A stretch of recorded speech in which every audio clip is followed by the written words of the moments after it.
অনেক দিন পর তোমাদের জন্য একটা মিনি ব্লগ নিয়ে চলে এসেছি। তো অনেক দিন পর একটা বিয়েবাড়ির নিমন্ত্রণ পেয়েছি। তো আমাদের পাড়াতেই বিয়েটা হচ্ছে।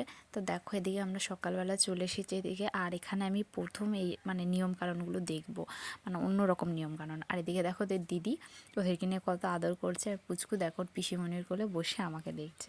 তো দেখো এখানে একটা নিয়ম রয়েছে, ওখানে দেখো বসে রয়েছে যে কনে, সে তার মায়ের কোলে বসে রয়েছে আর উপরে গামছা ধরে রেখেছে। এখানে কি খই পোড়ানো না কি একটা নিয়ম হচ্ছিল। তো যাই হোক, এগুলো আমার নতুন দেখা। তো তোমাদেরকে একটু দেখিয়ে দিই যে এখান থেকে কি কি দেওয়া হয়েছে। তো সোফা দেখে নিলে, আর খাট দেওয়া হয়েছে। এখানে একটা শোকেস রয়েছে, বাক্স রয়েছে, এখানে মিটকেস রয়েছে, ড্রেসিং টেবিল ছিল, আলনা ছিল, মোটামুটি অনেক কিছুই ছিল। বাড়ি থেকে একদম সাজিয়ে গুছিয়ে মেয়েকে দিয়েছে।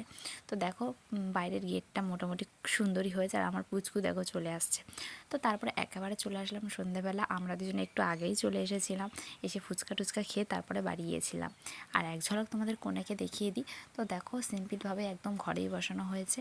গেটটা কিন্তু খুব সুন্দর করে সাজিয়েছি, রাত্রেবেলা কিন্তু খুব দারুণই লাগছিল। তো এটা তো মিনি ব্লগে তোমাদের সব কিছু একটু একটু করে দেখাবার চেষ্টা করলাম। তো বড় ব্লগটা অবশ্যই তোমরা দেখবে।